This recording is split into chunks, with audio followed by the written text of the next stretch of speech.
understand," said the fawn. "It isn't something I have done. I'm doing it now, this very moment." "What do you mean?"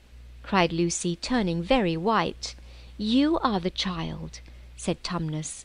"I had orders from the White Witch that if ever I saw a son of Adam or a daughter of Eve in the wood, I was to catch them and hand them over to her. And you are the first I ever met. And I pretended to be your friend and asked you to tea, and all the time I've been meaning to wait till you were asleep and then go and tell her." "Oh, but you won't, Mr. Tumnus," said Lucy. "You won't, will you? Indeed you really mustn't." "And if I don't," said he, beginning to cry again, "she's sure to find out, and she'll have my tail cut off, and my horns sawn off, and my beard plucked out, and she'll wave her wand over my beautiful cloven hoofs, and turn them into horrid solid hoofs like a wretched horse's. And if she is extra and specially angry, she'll turn me into stone, and I shall be only a statue of a fawn in her horrible house, until the 4 thrones at Cair Paravel are filled, and goodness knows when that will happen, or whether it will ever happen at all." "I'm very sorry, Mr. Tumnus," said Lucy, "but please let me go home." "Of course I will," said the fawn. "Of course I've got to. I see that now. I hadn't known what humans were like before I met you. Of course I can't give you up to the witch, not now that I know you. But we must be off at once. I'll see you back to the lamp-post. I suppose you can find your own way from there back to Spare and Wardrobe." "I'm sure I can," said Lucy. "We must go as quietly as we can," said Mr. Tumnus. "The whole wood is full of her spies. Even some of the trees are on her side." They both got up and left the tea things on the table, and Mr. Tumnus once more put up his umbrella and gave Lucy his arm. And they went out into the snow. The journey back was not at all like the journey to the fawn's cave. They stole along as quickly as they could, without speaking a word. And Mr. Tumnus kept to the darkest places. Lucy was relieved when they reached the lamp-post again. "Do you know your way from here, daughter of Eve?" said Tumnus. Lucy looked very hard between the trees, and could just see in the distance a patch of light that looked like daylight. "Yes," she said, "I can see the wardrobe door." "Then be off home as quick as you can," said the fawn. "And can you ever forgive me for what I meant to do?" "Why, of course I can," said Lucy, shaking him heartily by the hand. "And I do hope you won't get into dreadful trouble on my account." "Farewell, daughter of Eve," said he. "Perhaps I may keep the handkerchief?" "Rather," said Lucy, and then ran toward the far-off patch of daylight as quickly as her legs would carry her. And presently, instead of rough branches brushing past her, she felt coats, and instead of crunching snow under her feet, she felt wooden boards, and all at once she found herself jumping out of the wardrobe into the same empty room from which the whole adventure had started. She shut the wardrobe door tightly behind her and looked around, panting for breath. It was still raining, and she could hear the voices of the others in the passage. "I'm here!" she shouted. "I'm here! I've come back! I'm all right!" "I've come back!" "What on earth are you talking about, Lucy?" asked Susan. "Why," said Lucy in amazement, "haven't you all been wondering where I was?"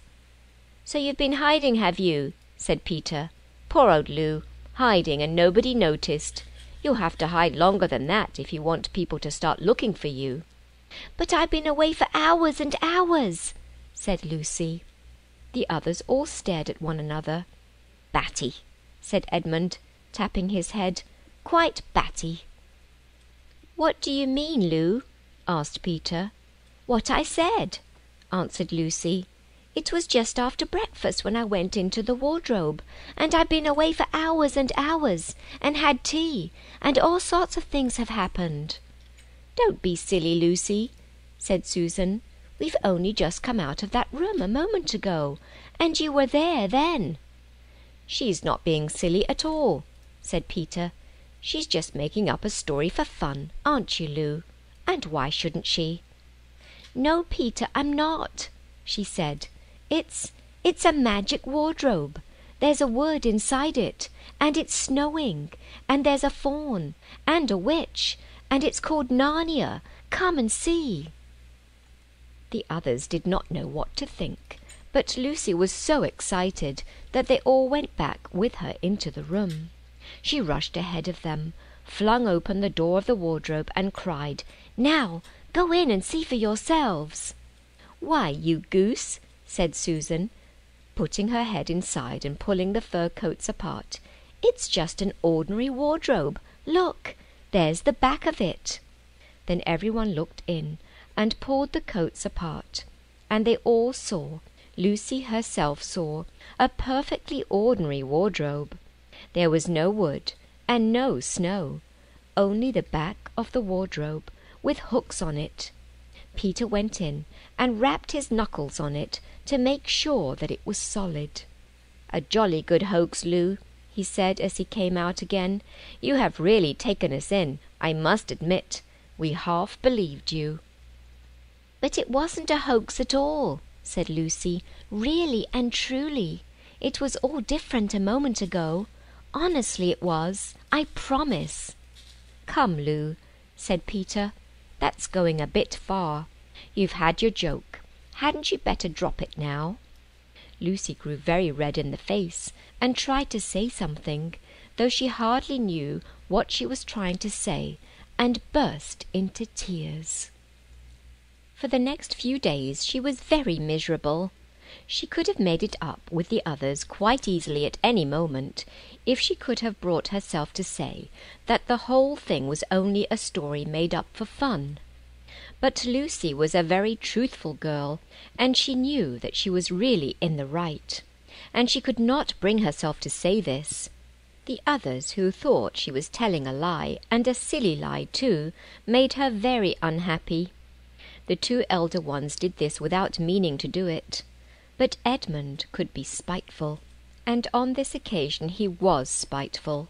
He sneered and jeered at Lucy and kept on asking her if she'd found any other new countries in other cupboards all over the house.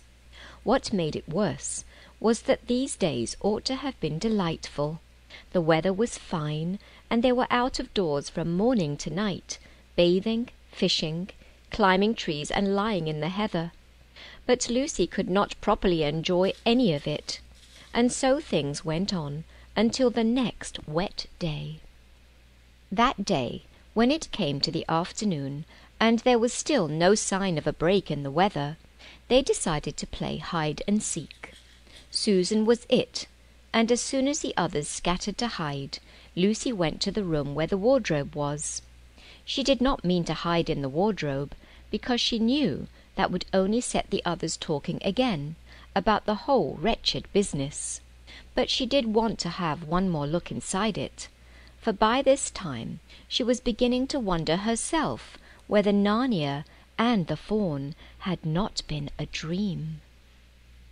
The house was so large and complicated and full of hiding places that she thought she would have time to have one look into the wardrobe and then hide somewhere else. But as soon as she reached it, she heard steps in the passage outside, and then there was nothing for it but to jump into the wardrobe and hold the door closed behind her. She did not shut it properly, because she knew that it is very silly to shut oneself into a wardrobe, even if it is not a magic one. Now the steps she had heard were those of Edmund, and he came into the room just in time to see Lucy vanishing into the wardrobe. He at once decided to get into it himself, not because he thought it a particularly good place to hide, but because he wanted to go on teasing her about her imaginary country. He opened the door. There were the coats hanging up as usual, and a smell of mothballs, and darkness, and silence, and no sign of Lucy. "She thinks I'm Susan come to catch her," said Edmund to himself, "and so she's keeping very quiet."